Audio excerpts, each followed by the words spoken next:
नमस्कार। इस वक्त के बुलेटिन के साथ हाजिर हूं मैं अनुपम। प्रदेश की हर छोटी बड़ी खबरों को लेकर प्रयागराज में महिला की संदिग्ध हालत में मौत के बाद मायके वालों ने ससुराल वालों को घर में बंद करके आग लगा दी। मौके पर पहुंची पुलिस टीम ने घर में लगी आग से रेस्क्यू कर 5 लोगों को बचाया है। तलाशी के दौरान घर से महिला की सास ससुर के शव बरामद हुए हैं। दोनों की मौत आग लगने की वजह से हुई है। मायके वालों ने दहेज मांगने का आरोप लगाया है। पुलिस मामले की गहराई से छानबीन कर रही है।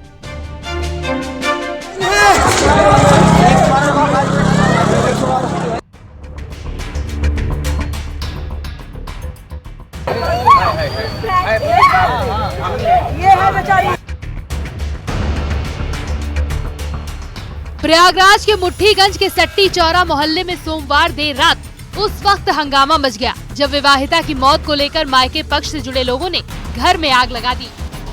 मुट्ठीगंज थाना क्षेत्र में थाने से चंद कदम की दूरी पर सोमवार देर शाम राजेंद्र केसरवानी की बहू अंशिका केसरवानी ने संदिग्ध परिस्थितियों में आत्महत्या कर दी। और इस बात की सूचना जब उसके मायके वालों को मिली, जो कि झलवा में रहते हैं धूमनगंज थाना क्षेत्र में, तो वो यहाँ पर पहुंचे और यहाँ पर ससुरालियों और मायके पक्ष के लोगों से विवाद हो गया, जिसके बाद आरोप ये लगाया जा रहा है कि जो मायके पक्ष के लोग थे उन्होंने घर को आग के हवाले कर दिया। विवाहिता का शव उसके कमरे में फंदे पर लटकता मिला।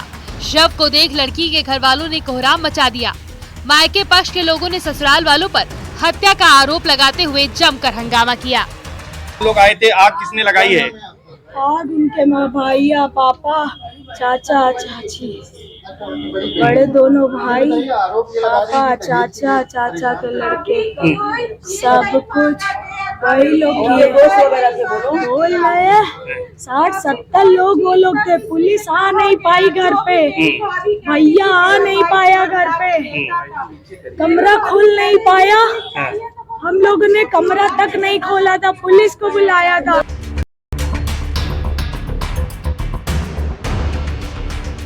झलवा की रहने वाली अंशिका केसरवानी की शादी मुट्ठीगंज के अंशु से हुई थी।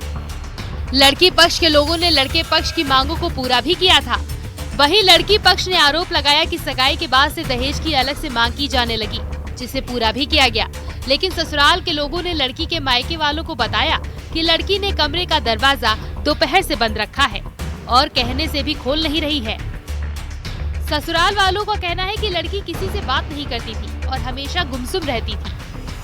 मेंटली रही कि क्या था, आखिर उसके घर वाले उसको क्यों ले गए, उसको यहाँ क्यों नहीं रखे, उसका मेडिकल क्यों नहीं होने दिए, क्यों हमारे घर वालों को जला दिए, सारे सबूत मिटा दिए, क्यों करे ऐसा? आप लोग बताइए ना, आप लोग बता, हम लोग को इंसाफ दिलाइए ना।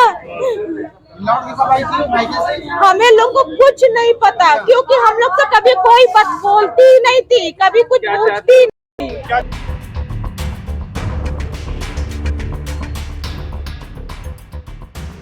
मौके पर जब लड़की पक्ष के कई लोग पहुंचे और किसी तरह दरवाजा खोला गया तो अंदर अंशिका केसरवानी का शव पंखे से लटकता पाया गया।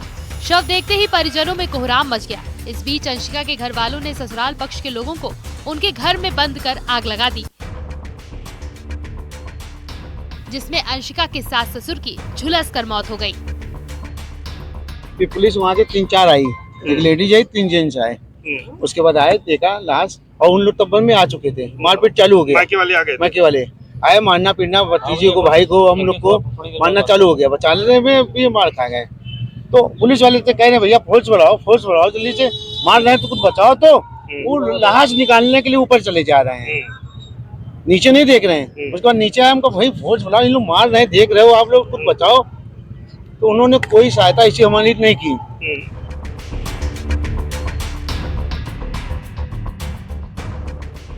पुलिस को सूचना मिली कि अंशिका केसरवानी नाम की महिला ने खुदकुशी की है। मौके पर मायके और ससुराल पक्ष दोनों के लोग मौजूद थे। पुलिस टीम जब मौके पर पहुंची तो दोनों पक्ष के लोग आपस में जमकर झगड़ा कर रहे थे। उसी दौरान मायके पक्ष के जरिए ससुराल पक्ष के घर में आग लगा दी गई, जिसमें 2 लोगों की मौत हो गई।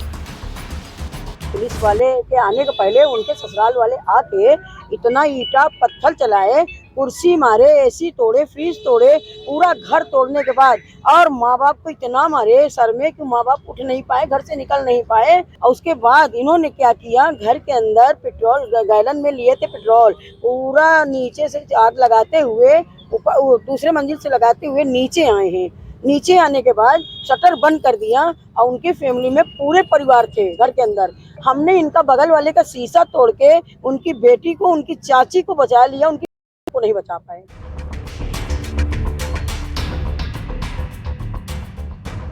पुलिस ने फौरन कार्रवाई करते हुए 5 लोगों का रेस्क्यू कर बाहर निकाला। फायर ब्रिगेड की टीम ने मौके पर पहुंचकर आग पर काबू पाया।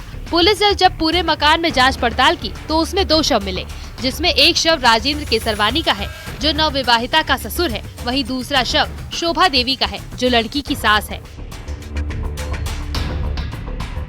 दोनों शवों को पुलिस ने पोस्टमार्टम के लिए भेज दिया। पुलिस पूरे मामले की जांच कर आगे की कार्रवाई कर रही है। उसमें जो दोनों पक्षों के लोग हैं वो आपस में झगड़ा कर रहे थे।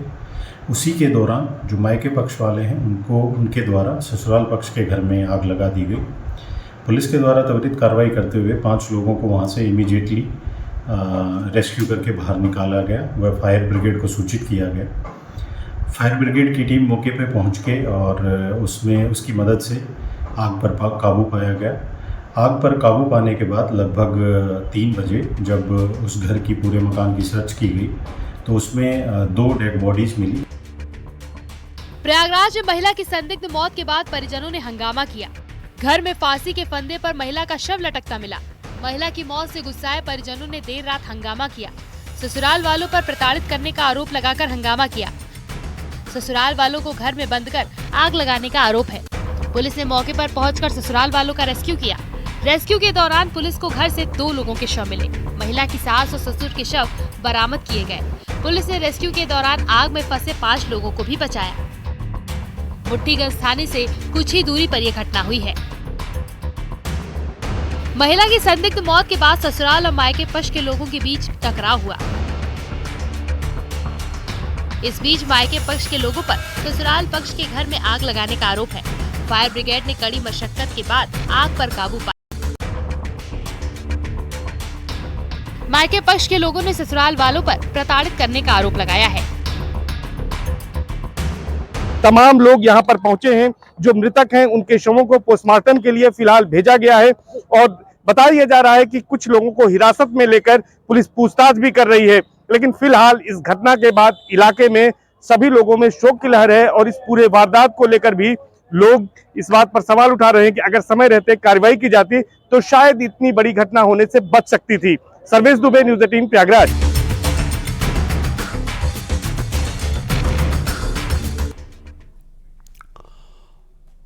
और इस वक्त एक बड़ी खबर आ रही है। पीएम आवास पर भारतीय जनता पार्टी की बड़ी बैठक हो रही है। बैठक में अमित शाह और जेपी नड्डा शामिल हैं। ये बड़ी खबर हम आपको बता रहे हैं। पीएम आवास पर बड़ी बैठक हो रही है। भारतीय जनता पार्टी की बड़ी बैठक हो रही है। अमित शाह, जेपी नड्डा शामिल हैं इस बड़ी बैठक में। पीएम आवास पर यह अहम बैठक हो रही है। अमित शाह और जेपी नड्डा बैठक में शामिल हैं। पीएम आवास पर यह अहम बैठक हो रही है। बड़ी खबर इस वक्त हम बता रहे हैं आपको। अमित शाह और जेपी नड्डा बैठक में शामिल हैं। पीएम आवास पर यह बैठक हो रही है।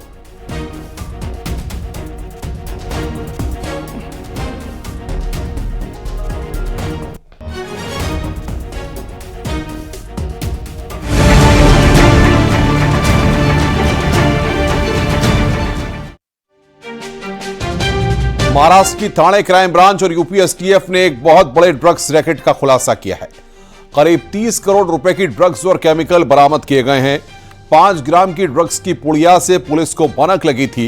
इसके बाद ठाणे क्राइम ब्रांच करीब 1.5 महीने तक काशी में डेरा जमाए रही। 2 आदमियों की गिरफ्तारी के साथ भारी मात्रा में पुलिस ने प्रतिबंधित दवाएं बरामद की हैं। इस ड्रग्स का असली नाम है मेफेड्रॉन, लेकिन ड्रग्स तस्कर कोड नेम में इसे कहते हैं म्याऊ म्याऊ। देखिए हमारी रिपोर्ट।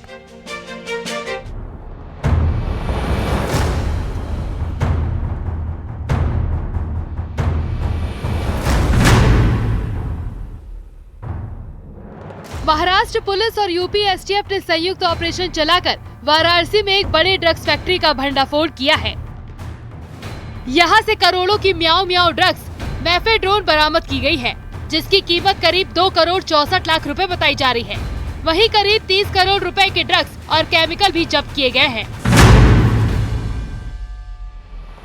पुलिस और नारकोटिक्स विभाग की लगातार कोशिशों से बड़ी संख्या में ड्रग्स बरामद हो रहे हैं। इस बार मामला काशी का है, जहां यूपी एसटीएफ और महाराष्ट्र पुलिस के ज्वाइंट ऑपरेशन के दौरान बड़ी ड्रग्स फैक्ट्री का भंडाफोड़ हुआ। फैक्ट्री से करीब 2 करोड़ 64 लाख रुपए का म्याऊ म्याऊ ड्रग्स मैफेड्रोन जब्त किया गया है, जो 2 करोड़ रुपए प्रति किलो बिकती है। बरामद केमिकल और ड्रग्स की कुल कीमत करीब 30 करोड़ बताई जा रही है।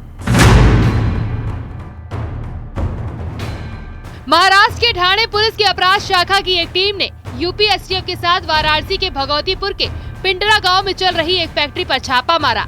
यहां से करोड़ों रुपए की कीमत की मैफेड्रोन जब्त की गई। इसे इंटरनेशनल मार्केट में म्याऊ म्याऊ ड्रग्स के नाम से जाना जाता है। म्याऊ म्याऊ मैफेड्रोन का कोड नेम है। इस कोड नेम को तस्कर इस्तेमाल करते हैं। Drone, MCAT, white magic, bubble नाम भी है। भारत और चीन में पौधों की खाद के लिए बनाया जाता है। बड़े पैमाने पर इसका इस्तेमाल नशे के तौर पर हो रहा है।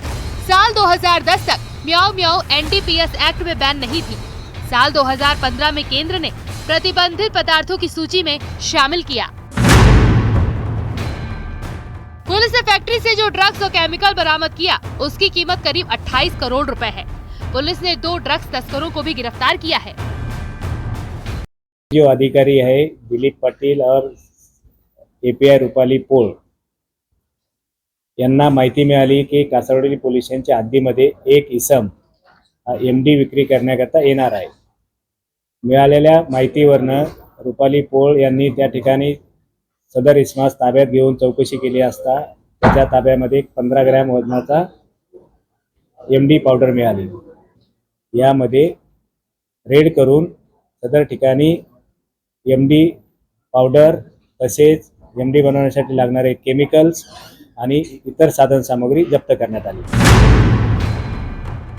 महाराष्ट्र की ठाणे पुलिस नशीली दवाओं की तस्करी और बिक्री में शामिल रैकेट की जांच कर रही थी। जनवरी और फरवरी में कासर वादावली इलाके में 4 लोगों को गिरफ्तार किया, जिनके पास से करीब 5 ग्राम की पुड़िया मिली, जिसमें मैफेड्रोन था।